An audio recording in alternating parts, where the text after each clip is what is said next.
بالله من شرور أنفسنا ومن سيئات أعمالنا من يهد الله فلا مضل له ومن يضلل فلا هادي له أشهد أن لا إله إلا الله وحده لا شريك له وأشهد أن محمدا عبده ورسوله لا نبي بعده اللهم صل وسلم وبارك على سيدنا محمد بن عبد الله وعلى آله وصحبه ومن والاه ولا حول ولا قوة إلا بالله أما بعد فيا أيها الحاضرون أوصيكم ونفسي بتقوى الله فقد فاز المتقون اتقوا الله حق تقاته ولا تموتن إلا وأنتم مسلمون فقد قال الله تعالى في كتابه الكريم أعوذ بالله من الشيطان الرجيم بسم الله الرحمن الرحيم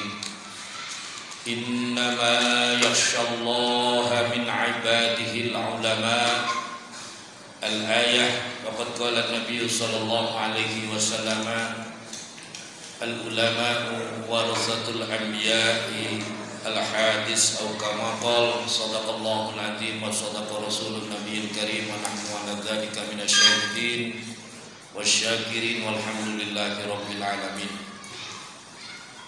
Ayyuhal hadirun jamaah rahimakumullah. Pertama marilah kita panjatkan puji syukur kehadirat Allah Subhanahu wa taala atas segala limpahan rahmat, taufik, hidayah, inayah yang Allah berikan kepada kita.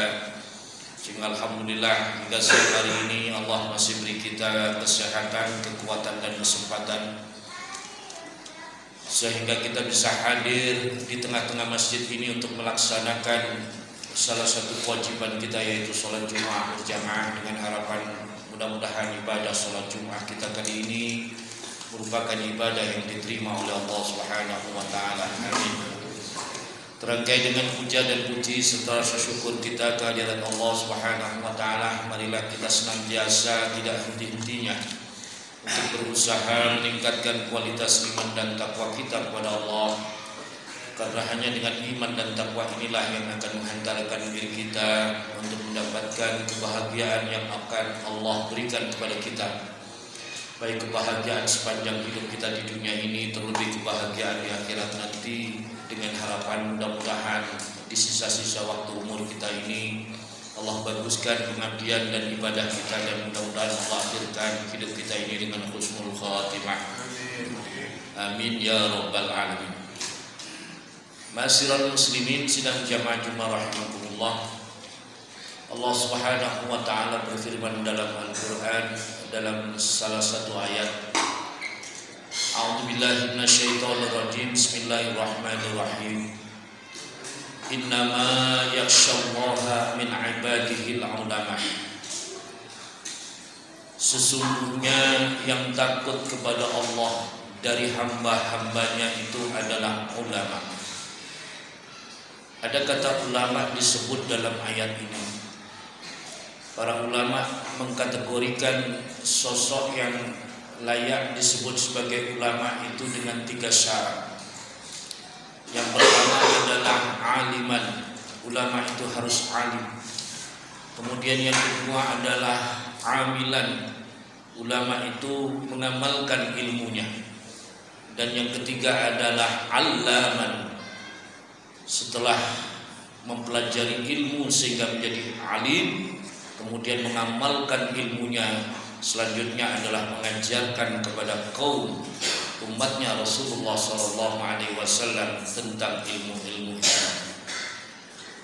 Ayyuhal hadirun jamaah Jumat rahimakumullah. Untuk syarat yang pertama yaitu aliman, merujuk pada salafun sholih, generasi awal sampai dengan abad 3 Hijriah atau tahun 300-an. Seorang dikatakan alim itu adalah apabila sosok itu telah menguasai berbagai macam bidang dari ilmu agama, fikih, hadis, Al-Quran, dan yang paling penting adalah tauhid. Ilmu tauhid dan tasawufnya harus matang dan sempurna, sehingga ini diterjemahkan oleh para ulama salaf bahwa untuk mendapatkan ini semuanya maka rentang waktu adalah mulai 7 tahun sampai kemudian umur 27 tahun, tidak pernah berhenti untuk belajar di madrasah, di zawiyah, atau kalau di tempat kita saat ini adalah di pesantren. 20 tahun sejak umur 7 tahun dan belajar ilmu agama ini. Kemudian setiap hari, 1 minggu 7 hari dan 1 hari dihabiskan waktunya 8 jam untuk belajar agama. Baru seseorang kemudian bisa dikatakan alim. Sebelum umur 10 tahun mereka sudah menghafalkan Al-Quran. Kitab hadis yang pertama dihafalkan adalah kemudian kitab hadis Arba'in Nawawi, dan ilmu fikih dikuasai dari 4 mazhab. Kemudian dilanjutkan bagaimana memahami Al-Quran, isi dari Al-Quran dengan menukil para ahli tafsir Al-Quran. Inilah yang harus dihabiskan 20 tahun lamanya, setiap hari 8 jam untuk mempelajari ilmu-ilmu ini. Sehingga kalau dikategorikan untuk alim, seseorang harus belajarnya dengan rentang waktu yang lama seperti ini. Kemudian setelah 20 tahun kemudian belajar, maka dia lanjutkan beliau ini untuk mengajarkan ilmunya kepada para santri-santri, kepada para murid-murid yang datang kepada mereka. Baru 10 tahun setelah mengajar, para ulama salaf kemudian mengarang atau menyusun kitab-kitab yang beliau karang. Inilah yang disebut dengan ulama. Dengan syarat pertama adalah alim. Akan tetapi fenomena ini tidak akan pernah terjadi hingga kalau kita rujuk dengan masa kekinian. Siapa yang belajar ilmu agama setiap hari dan menghabiskan waktu 8 jam? Dari mulai umur 7 tahun sampai dengan umur 27 tahun, sehingga dikategorikan alim. Sehingga mencari sosok alim saat ini satu pun sangat sulit untuk bisa kita dapatkan. Ayuhal hadirun jamaah Jumat rahimakumullah. Setelah itu kemudian dilanjutkan bahwa syarat yang kedua, ketika sosok itu sudah alim, maka dia harus mengamalkan seluruh ilmunya, memberikan contoh teladan. Sehingga inilah faktor yang kedua, semampu-mampunya. Apakah itu adalah amal-amal wajib maupun amal-amal sunnah, semuanya dilakukan. Dan yang ketiga adalah kemudian sosok ini harus mengajarkan kepada umatnya Rasulullah Sallallahu Alaihi Wasallam. Maka Rasulullah Sallallahu Alaihi Wasallam kemudian bersabda dalam satu hadis bahwa ulama itulah yang menjadi pewaris para nabi. Ma'asyiral muslimin sidang jamaah Jumat rahimakumullah. Maka dengan demikian kita ini adalah pewaris risalah. Risalah itu ada ilmu, amal, dan dakwah. Risalah itu berupa syariat. Ketika kita mencari ilmu berarti kita sedang mencari warisan yang terbaik. Ketika kita mengajarkan ilmu berarti kita sedang memberikan yang terbaik. Apakah itu mencarinya, mengajarkannya, serta mengamalkannya, maka seluruhnya sebagai pewaris risalah ini butuh pengorbanan yang tidak sedikit. Apakah itu pengorbanan waktu, pengorbanan tenaga, pengorbanan pikiran, juga yang tidak sedikit adalah pengorbanan harta.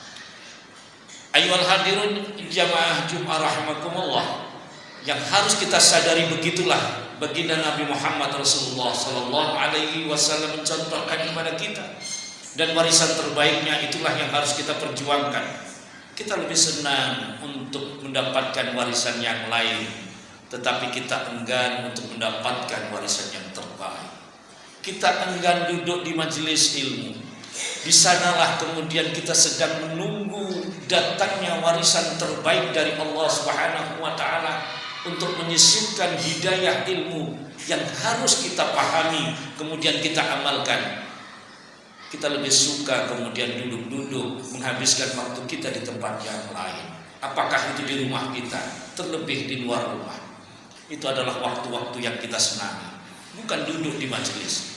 bukan dengan menghadap kitab, bukan dengan berhadapan dengan orang-orang soleh, para guru yang sedang mengajar. Kita mengaji 1 minggu sekali rasanya sudah sangat banyak, sudah terlalu banyak ilmu. Sedangkan hari-hari kita lewatkan begitu saja. Ayyuhal hadirun jamaah Jumat rahimakumullah. Salah satu hadis Rasulullah sallallahu alaihi wasallam, beliau bersabda, "Idza ata alayya yaumun," ketika datang kepadaku satu hari, la azdadu fihi ilman, kemudian hari itu tidak bertambah ilmuku, kata Rasulullah, fala burikali fi tulu'i syamsi dzalikal yaum, maka hari itu sejak matahari diterbitkan oleh Allah Subhanahu wa taala sampai dengan tenggelam hari itu, hidupku tidak akan diberkahi oleh Allah Subhanahu wa taala. Jadi ini adalah konsep. Kalau hari-hari kita ilmu agama kita tidak bertambah, maka hidup kita dipastikan tidak akan berkah. Dipastikan tidak akan menjadi hidup yang berkah. Hidup kita selalu penuh dengan masalah, dan waktu kita akan habis untuk menyelesaikan masalah itu. Tentu saja masalah itu dikehendaki oleh Allah Subhanahu wa taala. Sebabnya engkau dirimu tidak mau duduk dengan menambah ilmu setiap hari. Ayyuhal hadirun jamaah Jumat rahimakumullah. Berbahagialah orang-orang yang suka kemudian duduk di majelis ilmu, suka kemudian memahami ilmu, kemudian suka dengan mengajarkan ilmu kepada orang-orang yang memang datang kepadanya. Mudah-mudahan peringatan ini menjadi peringatan yang indah bagi kita, sehingga kita ini menjadi orang-orang yang haus dan lapar akan ilmu, bukan haus dan lapar akan makanan dan minuman. Sehingga hidayah ilmu kita ini akan menjadi cahaya yang kelak ilmu itu mendapatkan derajat yang sangat tinggi di hadapan Allah Subhanahu wa taala. Apakah cukup kita dengan sholat? Apakah cukup kita dengan puasa Ramadan? Apakah cukup kita dengan ibadah-ibadah yang lain? Belum. Karena ibadah itu harus disertai dengan ilmu. Ya, al-amal bila ilmi la yasih. Apabila engkau melakukan atau mengamalkan sebuah amal solih, perintah sholat, perintah zakat, perintah puasa, tapi amal itu tidak kau barengi dengan ilmu, maka amal itu tidak menjadi sah, artinya bahwa tidak berpahala sama sekali. Maka wajib bagi kita untuk mengetahui sebelum beramal adalah ilmunya. Inilah yang barangkali menjadi peringatan kita, khususnya di sekitar kita, di mana-mana ada majelis ilmu, tidak penuh dengan datangnya para jamaah. Ya. Yang datang hanya itu dan itu saja. Akan tetapi ketika ada peringatan-peringatan yang lain penuh, semua warga keluar untuk memperingati itu. Di sini ada yang lebih menarik dan lebih berharga daripada dunia dan seisinya itu. Kenapa kau tidak mau datang? Nah, inilah barangkali jamaah yang dimuliakan Allah Subhanahu wa taala, peringatan keras tentang ilmu ini semakin hari. Bahkan Rasulullah sallallahu alaihi wasallam sudah menubuhkan bahwa ahli ilmu itu satu persatu akan kembali kepada Allah dengan membawa ilmunya. Ilmu itu dicabut oleh Allah dengan mewafatkan orang-orang alim itu. Hatta idza lam yatruk aliman, sampai engkau mencari satu orang alim saja, engkau tidak akan ketemu. Sehingga yang tersisa adalah orang-orang bodoh. RT, RW, lurah, camat, bupatinya semuanya bodoh sampai dengan presidennya. Sehingga semua kebijakan-kebijakannya tidak didasari dengan ilmu, sehingga itu adalah dhalal wa dhalal, sesat dan menyesatkan. Ayyuhal hadirun jamaah Jumat rahimakumullah. Kalau kita sudah tua, saatnya kita berikan kesempatan itu kepada anak-anak kita, cucu-cucu kita, keturunan-keturunan kita.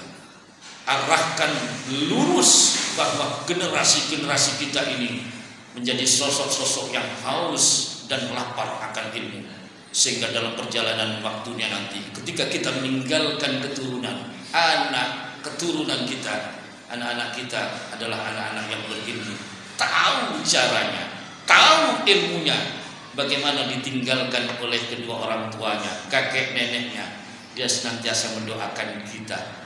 Bagaimana sekarang Kejadiannya kalau anak-anak yang kita tinggalkan kemudian tanpa ilmu, kita dibiarkan sendiri di alam kubur sana tanpa ada satupun kemudian yang mendoakan. Mudah-mudahan ini menjadi peringatan keras bagi kita dalam kesempatan khutbah Jumat yang singkat ini, dan mudah-mudahan ini akan dibarengi hidayah Allah Subhanahu wa taala. Mudah-mudahan kita ini di sisa-sisa waktu umur kita ini Allah kemudian tambahkan hidayah ilmu kepada kita, dan Allah akhirkan hidup kita ini dengan husnul khatimah. Amin ya rabbal alamin. Barakallahu li wa lakum fil Qur'anil karim wa nafa'ani wa iyyakum bima fihi minal ayati wa dzikril hakim. Aqulu qouli hadza wa astaghfir innahu huwal ghafurur rahim.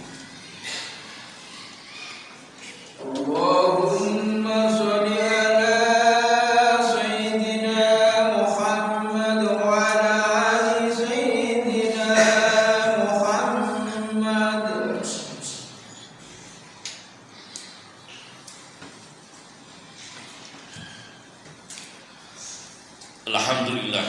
Alhamdulillahilladzi arsala rasulahu bil huda wa dinil haq liyudhhirahu 'ala dini kullihi wa kafa billahi syahida. Allahumma salli wa sallim wa barik ala sayyidina Muhammadin wa ala alihi wa sahbihi ajma'in, amma ba'd.